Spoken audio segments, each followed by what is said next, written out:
কেন হইল না ও মাবুদ মওলা রে, কোন লইয়া ডাকব তোমারে, বলেন কোন নাম ধইরা ডাকব তোমারে। লা ইলাহা ইল্লাল্লাহ, জোরে লা ইলাহা ইল্লাল্লাহ। একটাই কাছে মুসা নবী, দূর পাহাড়ে গেলেন চলি। ঠিক না বে ঠিক? তোর পাহাড়ে গিয়ে আল্লাহর সাথে সওয়াল জব করতে, কথা কোন ঠিক কিনা? একটাই কাছে মুসা নবী,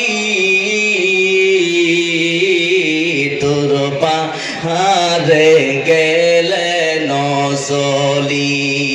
খোদার নূরে পাহাড় জ্বলে, খোদার নূরে পাহাড় জ্বলে, মুসা নবী কেন পুরলা না ও মাবুদ মওলা রে, কোন নাম লইয়া ডাকব তোমারে, বলেন কোন নাম ধইরা ডাকব তোমারে।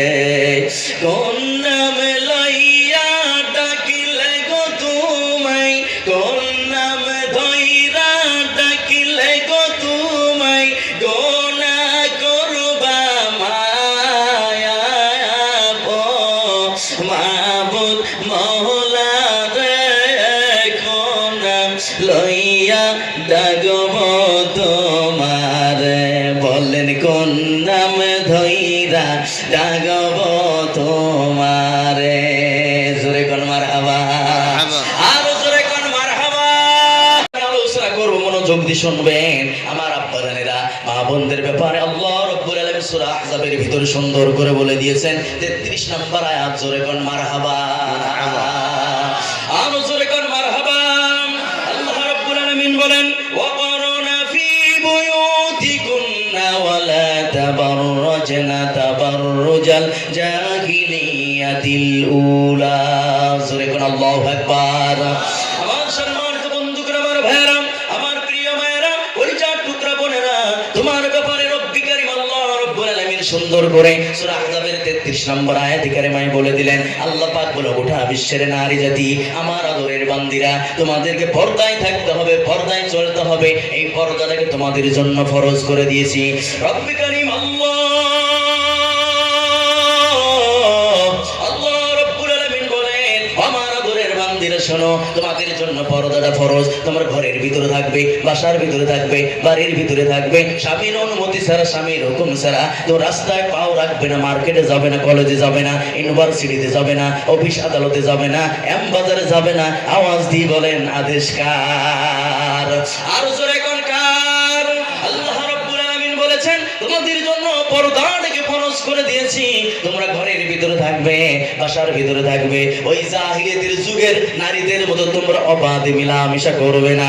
আমার বন্ধুগণ, আমার ভাইয়ারা, আল্লাহ রাব্বুল আলামিন বলেন, জাহিলিয়াতের যুগের নারীদের মতো তোমরা চোখে আশকারা মাস্কারা দিয়া, ঠোঁটে লিপস্টিক দিয়া, মাথায় কাপড় না দিয়া, এইবার এক গায়ের মধ্যে নাল কাপড় নীল কাপড় লাগাইয়া, টাইট পোশাক পরিয়া, এইবার দলে দলে পালে পালে কাতারে কাতারে জাহিলিয়াতের যুগের নারীদের মতো তোমরা বাজারে যাবে না, মার্কেটে যাবে না, স্কুল কলেজে যাবে না, অফিস আদালতে যাবে না। জোরে বলেন, আদেশটা জোরে কোন কার? আরো জোরে কোন কার? আল্লাহ রাব্বুল আলামিন বলেন, ও গোটা বিশ্বের নারী জাতি শোনো, আমার আদরের বান্দিরা শোনো, তোমাদের জন্য পর্দাটাকে ফরজ করে দিয়েছি। এটা তোমাকে মানতে হবে, তোমার দেহটাকে ঢাকতে হবে, ঢাকা ফরজ। কিন্তু যেই নারী দেহ ঢাকবে না, পর্দা করবে না, বেহায়া বেলজ্জার মতো রাস্তাঘাটে ঘোরাফেরা করবে, পর্দাকে মানবে না, মদিনার মায়ার নবী বলেন, ওই নারীর উদাহরণটা হচ্ছে লবণ শূন্য তরকারির মতো। কথা কোন ঠিক কিনা?